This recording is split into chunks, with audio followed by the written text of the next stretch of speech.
Niggas wanna murder Brassy. Boulevard, Mar-a-Lago, and a Maserati. Booby, black gunner, and men still a catch a body. And if you some out my body. How is y'all doing? I am doing great, and I know you doing good because you clicked on this video. Before we get into another book review, I just want to really get into it with you guys. Make sure that you're commenting and subscribing on all the rest of my videos so you can get all the pieces of Tasha. You can't just get one video and then watch it, because if you like it, then let me know that you're feeling the girl, and I need to know that you're feeling your girl. And you do that, well, let me know when you like it, and you comment, and you know what I'm saying, you share it with your people. That's letting me know that we here. Because when you don't do it, then that make me think that we here, and it's like, where are you over here? And I'm over here when we people, and we supposed to, you get what I'm saying, period. So as you can see, I'm back with another book review. Oh my goodness, y'all. This book review, this book that I'm reviewing, which was written by Miss Sarah Jakes Roberts or whatever, it was my first kind of spiritual book that I read by someone, if that makes sense, you know what I mean? And really, at first, how I came across Sarah Jakes Roberts was her YouTube videos, and because I related to her on so many different levels. When I say so many different levels, I mean so many different levels.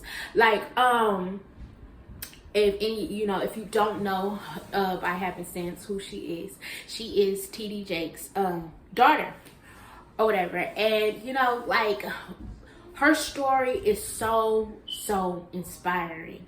I'm a big advocate for myself of girls and just people in general having representation, but sometimes when people think representation, they think only about the success. But you need to see people who go through stuff that look like you, or who, you know what I mean, that are women like you, who have your skin color. And don't get me wrong, representation and success is a very big thing. But me personally, I want to hear your ups and downs and your struggles, because that's what I'm going through. I'm a real person, some people life are different and stuff like that. But that person, other people who aren't so fortunate to just have it given to them and stuff like that, you want that representation of somebody making it. Do you understand what I'm saying? You want someone who has that backstory like you do, who it wasn't given or anything else like that. You worked for it, you prayed through it, you tried, you struggled, you cried, you were an outcast at sometimes, you made a whole bunch of mistakes, you had to deal with being ridiculed and talked about and stuff like that, but you made it. That's the representation, even here on my channel, that I want to represent. I want to represent a voice for the round-the-way girls, to the girls that, that some people may deem wild and out of there, oh, she's just out of control. And tell you, baby girl, I understand you, man. I get you. And with this book, Sarah Jakes Roberts, Lost and Found, to me, it embodied my journey through church and growing up and having kids at an early age and being embarrassed and, trying to live with shame and, just being disappointed in yourself, feeling like people were judging you and stuff like that. Y'all, this book embodies just a comfort zone. All through her pages of her sharing her story, y'all, it was just comfort, reassuring to know that, just having someone that's on that same level, baby, I get it. So, just a little backstory. Like I said, she is TD Jakes' daughter or whatever, and that within itself, I can only just imagine the pressures, of him watching your dad build, a church and things like that, and it's starting to skyrocket and stuff like that. But one thing that stuck out to me in her book is her feelings while in church that she didn't fit. And I related to that so much. I felt like in some situations in different churches that I went to even when I was younger, till I was a teenager. For some reason, I always felt like an outcast. Like, I would try to participate, do my part and stuff like that, but connecting on a one-on-one level with some girls and stuff like that, or even just other kids at the church, I always felt awkward. And it's not something particular someone said to me, did to me. It was just my feeling, like, bruh, like, I used to love to go have fun, and I used to love to dress a certain way and say certain things and stuff like that. But being in church or whatever, like, you get a lot of like, oh, you can't say that, you can't dress like that, oh, you shouldn't do this or you shouldn't do that, stuff like that. So with Sarah Jakes Roberts or whatever, just hearing her story at such a young age, and feeling like she didn't fit, like, at a young age. And not only was that, with that, also dealing with a pregnancy early in her teenage years. Like, y'all, when I say such a good read. And again, I could relate of getting pregnant, like, last year of high school. Here I am getting ready to walk across the stage with a belly. Like, it was just so much pressure. It was like I was dealing with, depression. I was dealing with anger. I was embarrassed. I felt like people were judging me. I felt like people had a lot to say. I felt like I let my mom down. I let my dad down. I felt like everyone had, they were ridiculing them on account of me. It was just a lot. It was just a lot. So just reading her story about how she felt going through all of that, like how she, came out and told her parents. When I say, y'all, such a good read. And then fast forward, throughout the years or whatever, as she's growing up, and literally growing up with her child, literally learning at such a young age, like early teenage ages, to be a mom.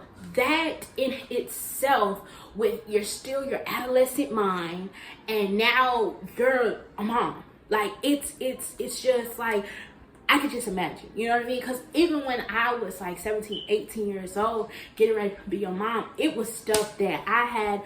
It kind of like, I make a joke all the time. Like, I went from my mama waking me up from school to waking up to give a baby a bottle. It was such a transition, and it just happened out of nowhere, and I was not prepared for it or anything else like that. And like I said, dealing with my minds and my thoughts, and dealing with what I think, what people are thinking about me, saying about me and stuff like that. It really took a toll. And you, like, especially around that time, if you're the only, like I said, you already feel like you don't fit. You already feel like, you're an outcast. So getting pregnant early, it just adds more fuel to the fire. Like, Lord have mercy, you know what I mean? So even like I said, with her growing up and stuff like that, becoming a mom and stuff like that, still trying to find her way, still finding her way through life. She talks about all types of struggles and ups and downs and everything that she comes across, to the bad boys, good, like the bad boys who are just not right for you, that you keep holding on to, making bad decisions when it comes to those men, like understanding like your worth through it all, like, what I mean? It is such a good read, you guys, such a good read. And she's in the book is very transparent. Like, I want you to know, like, I wasn't always perfect, and that I relate to people like that so often, because I get it. Don't get me wrong. Like I say, I clap for those girls who didn't have to go through teenage pregnancy, who didn't have to worry about baby daddy this, baby daddy that, who went and got their college degrees, or went and got married and then I clap for those. But I also am learning, even as an adult, to clap for those girls who did, get pregnant early, but are still to this day making it. Who's still like, yes, I got pregnant early, it wasn't by the right person. Or even like, for my story personally, the person that, like I said, I'm married now, but who me and my husband were when we were younger versus who we are now are two different people. So even just embracing that your story back then, it doesn't dictate your future. And in a way, like I said, just clapping for those girls who seeing it through, clapping for those girls who, like I said, got pregnant and who aren't with their child's father, but found an amazing partner to share their world with, found someone who got it right with their, children's father or whatever, and still made it, through it. Those are the type of stories that I feel don't, because it's not perfect, because it's not, like I would like to say, a Disney princess movie. Nobody wants to really talk about it, but it happens so often in life. It's like, why can't you show a girl who in society says she did it wrong, but through her life everything made sense on why it had to go that way? Why can't you show, young ladies who, like I said, took a different route but still came out victorious? Like, it's a blessing. It's a blessing, and I feel like it needs to be said, and it needs to be, it needs to be told. It needs to be told because, like I said, for the girls who aren't going to go that route, clap to you. But for those girls who do go that route, you need to know there is people out here that understand you.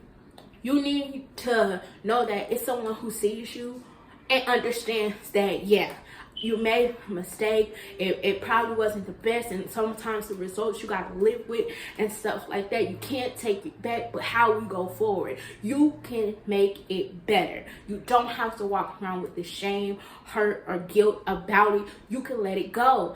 And through her book, Sarah J. Roberts, like, she really talks about, like, when I say I just connect to it so good, because it's like, you come to a point where you just don't even think about religion. Like, you really just sit it down. And I just think, it's so powerful just to even say it now out loud. Like, when you feel like you made so many mistakes to where God, he can't do nothing with you.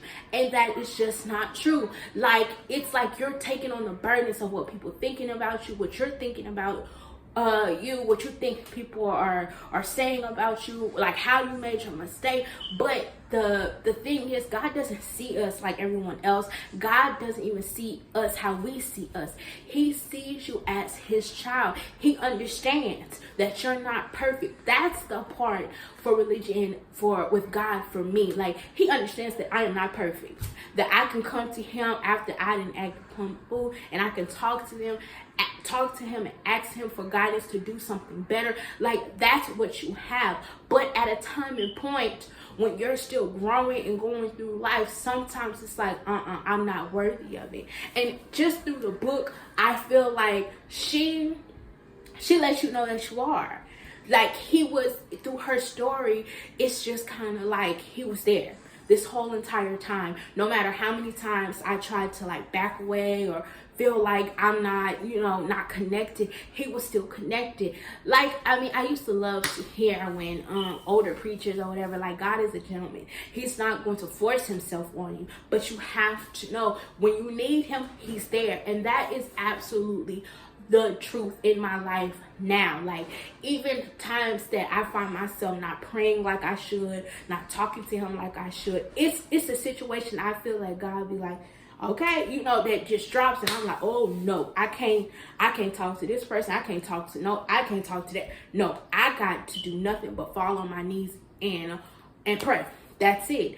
And with her story is just so empowering, just to also see, like, what people may think, like, oh, she's TD Jakes' daughter, how could she make those mistakes? And I understand the pressure of, like, really seeing people not for what their status or who they're connected to, but just as a person, an individual. Like, no matter who my mama was, who my daddy was, what they did, I am my own person and I am making my own mistakes, but I still deserve compassion and grace from everyone. And that's why I feel like also with myself that I can give that passion and that grace to other people, because I remember when I needed it. When I needed it, I can give you guys a quick little, 1-2 of a story that it resonated with me so long, because how I felt, y'all. Oh my God, it made me feel so low. As you know, like I said, I have 3 children, and I had 3 children before the age of 22. Okay, like I had my kids back to back. And I remember being at a function or whatever. We were celebrating a girl's graduation, y'all. And I'm talking to this girl or whatever, and I'm just like, I'm bigging her up. It's like, okay, like she was dressed so pretty, and I'm just like real bigging her up, like congratulations, you graduated, what's your plans and stuff like that. And then y'all, this lady, oh my gosh, y'all, this lady comes out of nowhere and it's kind of like talking. And she was like, and then because the girl, she's dialoguing with me, she was like, oh, you're gonna have another baby. Are you excited? What is it? She's really, she's really talking to me, right? So after like our conversation or whatever is winding down or whatever, it's like, okay, like I'm gonna let you get around to everyone else. A lady comes up to her or whatever and was like, don't you get pregnant. Don't think you gon'. And it was just like, so I stopped, y'all, and I just looked at her like, girl, do you think I was over here like trying to recruit her to be a teen mom or something? Like, it was just unnecessary. And for the girl, it was kind of embarrassing for her, and it was embarrassing for me because she kind of looked like, of course I would say like, girl, no, like that ain't for me and stuff like that. But for her, it was kind of like, how do I say that? And like, what do you want me to say to that when she's obviously pregnant? And like, why would you say that? So she just kind of looked and and gave one of those nervous laughs, because it's like, what do you say? And I just looked the lady up and down, like, y'all, my feelings were instantly hurt, because it's like I'm walking around with a pregnant disease or something. Like, if I touch you, you're gonna get pregnant too. And it's just like I said, after that, like, I left or whatever with my mom or whatever, and like, y'all, when I say really bothered me, I can even say that it bothered me for some years that lady did that. Like, it really bothered me for some years, because, first, let me tell you, like, with my mom or whatever, I told her, and she was like, really? She was like, I'm sorry. It's like, did she really mean it like that? I'm like, yes. Like I said, it was weird for me and her. I said I wasn't even talking to her on something like that. I would never like I was trying to recruit her, and like my mom was like, what is she? My mom, she was like, do you want me to say something to her? Do you want to have you and her get together so I can let her know that she like offended you, and not to put you on the spot like that, because you know who you are? And you know what I mean? I didn't want my mom to like make it a big deal, because like I said, it was coming from a place that I was already hurt. I was already feeling these things about myself, and I kind of felt like when the lady said what she said, like, don't you, to the other girl, like, it was kind of like shame, like to shame me. And that's what it's, and it kind of just tapped into that a feeling I already had for myself. Here I am again with child number 3, okay? You know what I mean? So it kind of tapped into a feeling that I was already feeling about myself, and it did not feel good, and I was very upset. But it was like, at first, in the beginning, like I said, this is retrospect from me being an adult. Now, I know now the reason why I got so upset about what she was, what she insinuated, and, how she did that, was because that's what I was feeling about myself. I was already shameful about myself, still trying to show up, still trying to have a smile at my face, but knowing in the back of my head, thinking in the back of my head, everyone is talking about me. And it kind of, during that situation or whatever, it kind of, it was real for me. It's like, boom, like, this is exactly what I thought was going on. You know what I mean? So, like I said, just get back to the book, like, finding, like, listening to her stories, listening to her point of view of things, and listening to how she had to grow up and grow through, like, and all the other obstacles that she's endured or whatever, and still made it, and still came out victorious. Like, I like to say, like, if people were to write down everything that I did wrong and everything that that happened in my life, you wouldn't believe that I could still say I'm victorious. Like, on paper I look a mess, but through God's eyes I am blessed. Like, that is like truly a thing. Like, written down on paper, my life, it looks a complete mess, but where I am right now, I am genuinely happy with my life. And I look back on everything that I've been through with my husband when we were younger, to my children, the loss of my mom, and I'm like, oh my God, like I've made it. I've made it through some tough times, struggles, situations, like obstacles, all that. I've made it. And like I said, my channel is like tuned to the girls who life sometimes either you make it hard or sometimes it gets hard. Just so having a representation telling you to keep going, that you don't have to do it perfect. If you find yourself making a mistake, it's okay. Get up. You don't have to stay there. Get up, brush yourself off, and keep going. And if you slip and you fall again, know that you can get up every day, that God grants you a day to wake up and see the glory of his day. That's another day for you to get it right. Okay? But like I said, y'all check out the book Sarah Jakes Roberts, Lost and Found. It is a good read, a very, very, very good spiritual read, y'all. And like I said, y'all come and talk to me in the comments. Tell me what you think. Tell me your, you know, what you like, what have you experienced, you know what I'm saying, that makes you feel like kind of like an outcast. And if it was a person, if it was a book, if it was a YouTube video, if it was a movie, if it was anything that kind of made you feel like, okay, I'm not alone in the world. Because that's what basically you just don't want to feel. You don't want to feel like you're alone in the world. And you don't want to feel like you're the only person who doesn't fit. So, until next time, y'all, I hope y'all enjoyed this book review. I'm going to keep them coming. But y'all make sure y'all like, comment, and subscribe. And I will see y'all in my next video. Peace. Ain't no hater.